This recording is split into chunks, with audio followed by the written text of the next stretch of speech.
May the peace of Christ be with you. We're starting a 3-week series on the parable of the prodigal son. And I have a story at the very beginning, true story, really happened to me that will set up what we're going to do for the next 3 weeks in part. So here comes the true story. It really is. Many years ago, I worked in DC, and I worked for a national organization connected with Catholic young people. My boss got invited to this big event, and he couldn't go, so he asked me to go. And this is what it was. It was a showing of a film that was going to come out about 5 months later. It was the second ever public preview of a film called The Passion of the Christ. Now, your parents might recognize that, and maybe you've even seen it, but it's a rather, it's the story of Good Friday leading up till Easter Sunday of Jesus Christ. And it got a really tough rating because it was pretty violent and pretty bloody. But also a lot of people were really looking to the film as a transformative moment. So I'm in Washington, D.C., and I take the subway over to this place. It was the Motion Picture Association. It was their lobbying office. It wasn't located that far from the White House. And I go there, and they have offices there, but they have a screening room. Screening rooms only got 21 seats. And I was by far the youngest and the least important person in that room of 21 people.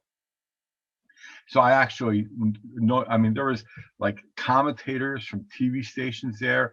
There were people who review movies. There was all sorts of bigwigs there.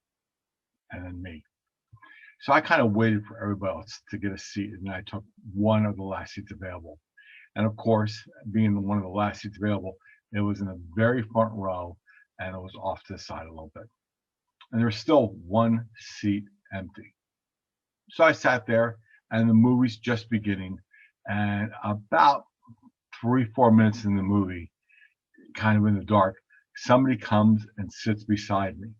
And the person who's sitting beside me is a director who was a Hollywood film star by the name of Mel Gibson, who's had all sorts of other stories associated with him since. But I'm sitting watching The Passion of the Christ with the director, Mel Gibson. This is a pretty cool moment. When the film's over, there's all this question and answer period with the director. And the questions and answers were all about, well, what do you think the spiritual impact is going to be on the audience? And what do you think this is going to say for, us as Christians in the community? And it was all of that. It was about maybe 20-25 minutes of questions kind of like that.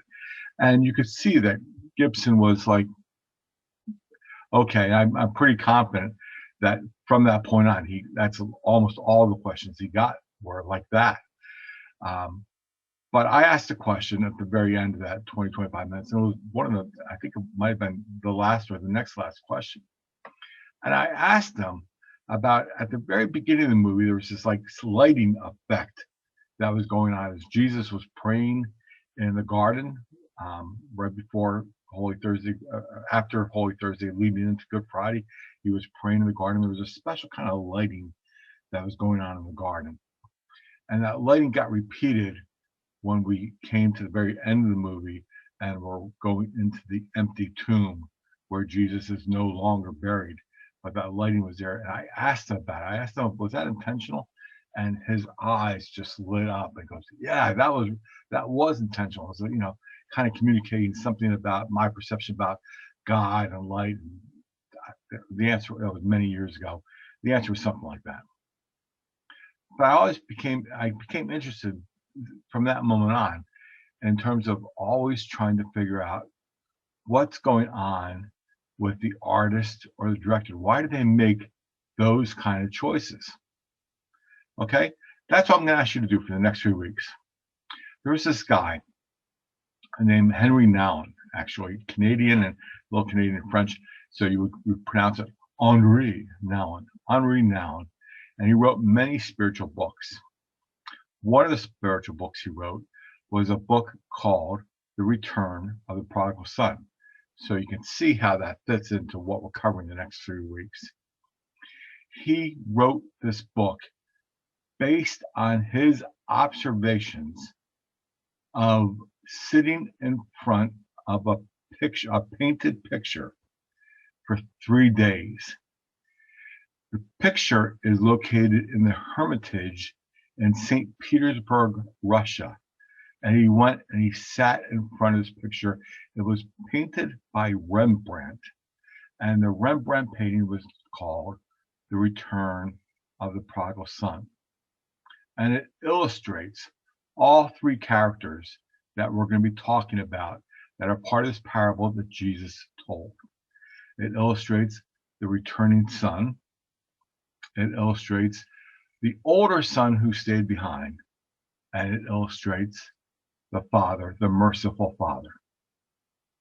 So that's what we're going to ask you to do, is we're going to ask you to take a look at the beginning of each one of these next 3 classes at the character we're paying attention to. So you're going to have up on your screen the picture that Rembrandt drew and that son sat in front of for 3 days before he wrote a book about it. And son's book was all about the choices.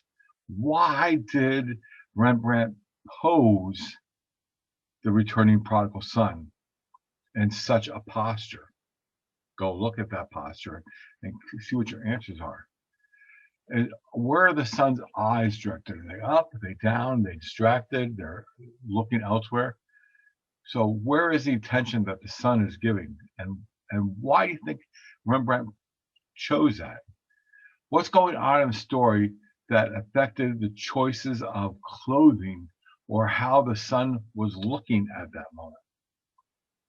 So take a couple minutes. We'll ask you to pause on this picture before you finish up the video and take a look at this picture and then discuss amongst yourselves, what about the artist's choices do you see and why do you think they were like that?